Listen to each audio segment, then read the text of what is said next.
ẹ̀yin èèyàn lé èyí tún lágbára o èyí tún lágbára o kí ló ń ṣẹlẹ̀ gan ní pálásì kábíyèsí a máa gbọ́ wípé wọ́n rán delivery man wípé kí wọ́n lọ gbé bíi oyin kan lọ deliver fún Queen Naomi wọ́n ní arákùnrin tó gbé oyin lọ yìí wọ́n ní kò bá Queen Naomi wọ́n ní torí pé Queen Naomi ìgbà tí wọ́n dé Àkúrẹ́ wọ́n ní àwọn security wọ́n ní wọ́n wà ní inú ilé wọ́n ní so ẹni yìí kò ráyè deliver package fún Queen Naomi directly but ó sáré deliver fún àwọn security Queen Naomi wọ́n ní bí àṣírí ṣe tú nìyẹn pé oyin ló wà nínú package yìí wọ́n ní bẹ́ẹ̀ dẹ̀ ni Queen Naomi pé kábíyèsí ló fi ọ̀rọ̀ yìí tó kábíyèsí létí ní kábíyèsí wọ́n bá gbé ẹni yẹn gẹ́gùn wọ́n gbé ṣépè ẹ rántí wípé ọmọ kékeré wà nínú ilé yẹn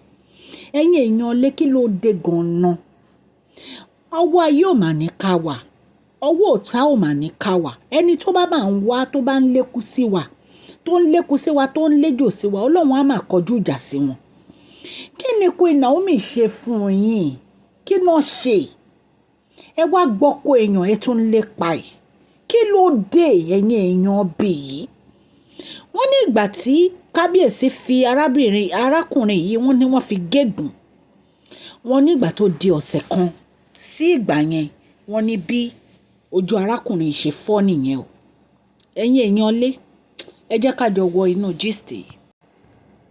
Mashola Gist TV ń kí yín Mashola Gist TV ń kí yín adúpẹ́ àtọpẹ́dá Mashola Gist TV ń kí yín Mashola Gist TV ń kí yín ó ní ẹ ṣé o lọ́wọ́ ọkùnrin lọ́wọ́ obìnrin lọ́wọ́ ọmọdé lọ́wọ́ àgbà lórí gbogbo bẹ́ẹ̀ ṣe ń comment ten like ten share àdúpẹ́ ní ọwọ́ gbogbo yín Mashola Gist TV ń kí yín ẹ̀yin olólùfẹ́ wa ẹ káàbọ̀ sí Mashola Gist TV ṣé àlàáfíà ni ẹwà gbogbo lè ń kọ́ orúkọ mi ni Mashola kò yí padà a máa ń sọ̀rọ̀ nípa celebrity gist royal gist politics àti gbogbo nǹkan tó ń ṣẹlẹ̀ ní agbègbè orílẹ̀-èdè bàbá wa ní ilẹ̀ Nàìjíríà a ń sọ̀rọ̀ nípa celebrity gist royal gist politics àti gbogbo nǹkan tó ń ṣẹlẹ̀ ní orílẹ̀-èdè wa ẹ̀yin èèyàn lè tẹ́ bá ti subscribe ẹ tẹ notification bell kẹ́ ẹ subscribe so that a bá ti post any gist ẹ máa rí a ń sọ Yorùbá lórí channel yìí nítorí pé a fẹ́ gbàgbé àṣà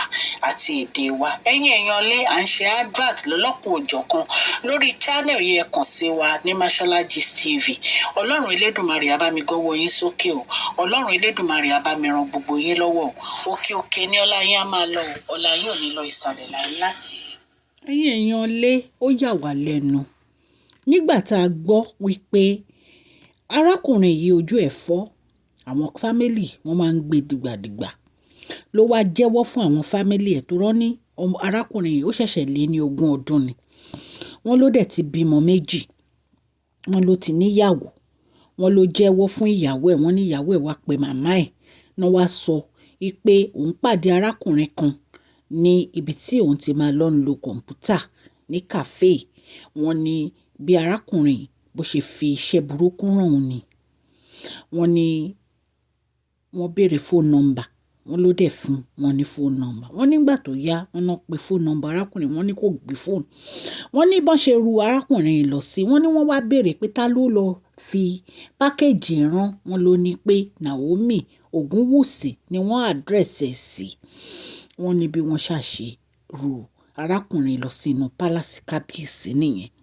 nígbà tí arákùnrin dénú pálásì kábíyèsí wọ́n ní kó jẹ́wọ́ ẹni tó gbé iṣẹ́ burúkú ìran wọ́n ní ọ̀rọ̀ kátikàti ni arákùnrin yìí ń sọ ẹni tó rán níṣẹ́ gangan kò mọ̀ ó kàn pàdé ẹni yẹn ní kàfé yẹn ni lẹ́ni fiṣẹ́ ibi yẹn hàn. wọ́n ní nǹkan tó bí kábíyèsí nínú jù ni pé tí Queen Naomi bá lọ gbé pákéjì ọmọ àwọn máa wà ń bẹ̀ ó dẹ̀ máa affect ọmọ àwọn wọ́n ní wọn ò dé fi ọmọ àwọn báyàn ṣeré wọn ò fi tadé ní káwò báyàn ṣeré ẹ̀yin ará lé wọ́n ní nǹkan tó bí kábíyèsí nínú nìyẹn tán fi gbẹ́dí yẹn gẹ́gùn pé kí ló dé gan-an kí ló dé tẹ́ fẹ́ ṣe ọmọbìnrin ní jàǹbá ẹ̀ ń tẹ́ fẹ́ ṣe ní jàǹbá ṣe é mọ́rú ẹlẹ́dàá tó gbé wá sáyé ni kí ló dé ẹ̀yin èèyàn lé kó jẹ́wọ́ kó sọ ẹni tó rán ní iṣẹ́ ibi. Wọ́n ló ní èèyàn kan ló ń pàdé tó rán òun tó gbé pákéjì fún un. Okay, kí lorúkọ ẹni? Wọ́n ló dárúkọ ẹ̀. Ṣé o mọ phone number ẹni? Wọ́n ló fún wọn. Wọ́n náà pé phone number, wọ́n ní phone number go through. Definitely fake phone number lẹ́ni gbé fún. Ẹ̀yin èèyàn lé, wọ́n ní bó ṣe ṣiṣẹ́ yẹn gan, wọ́n ní ẹni yìí kì í ṣe delivery man o.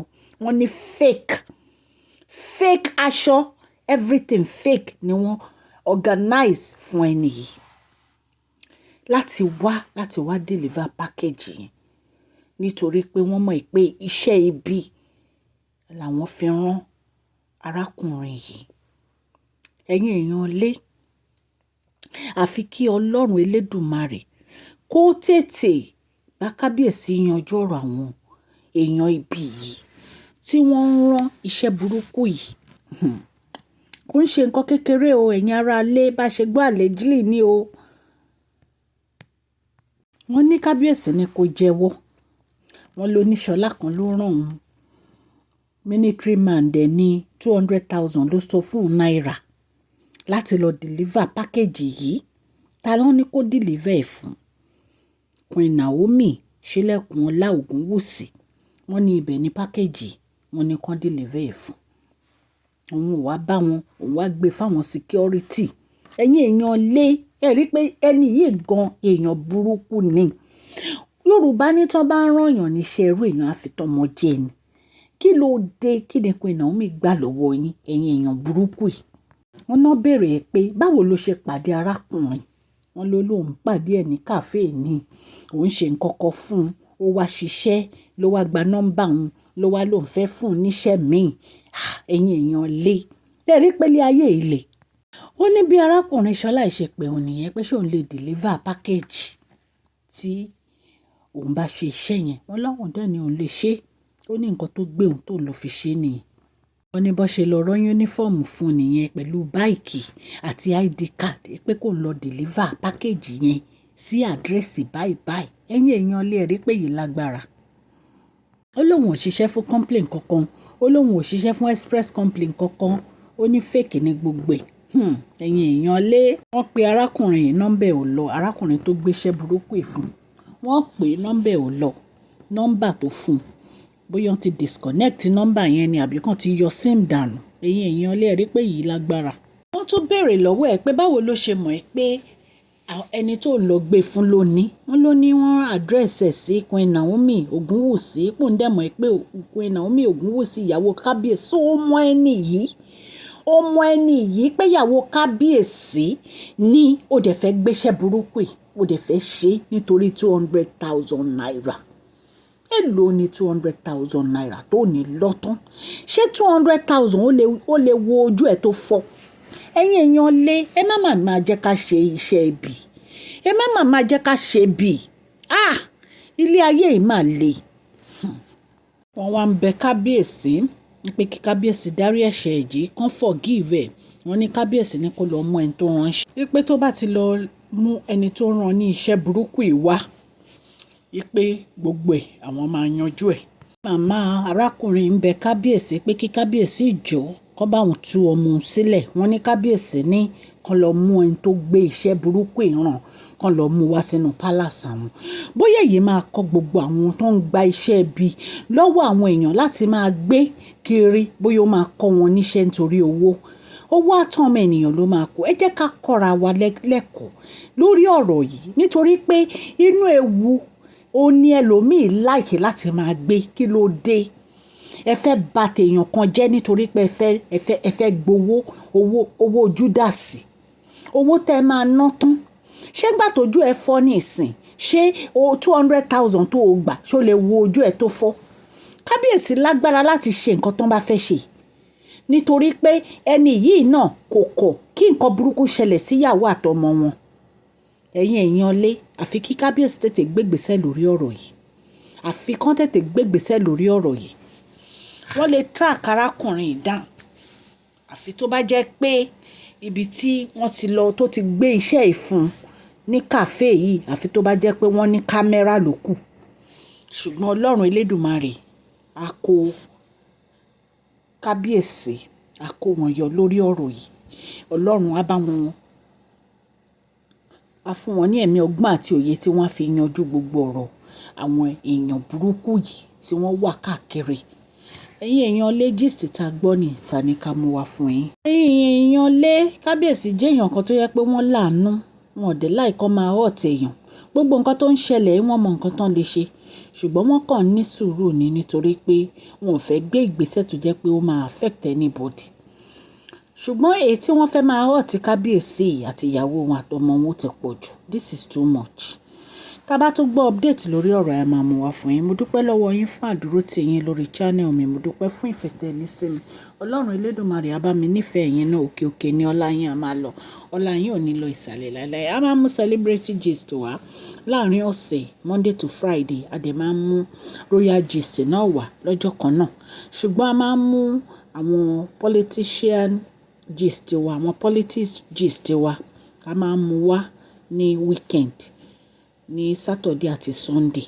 A dẹ̀ máa ń ṣe advert wa náà ní Saturday àti Sunday àti Monday ni a máa ń ṣe advert wa.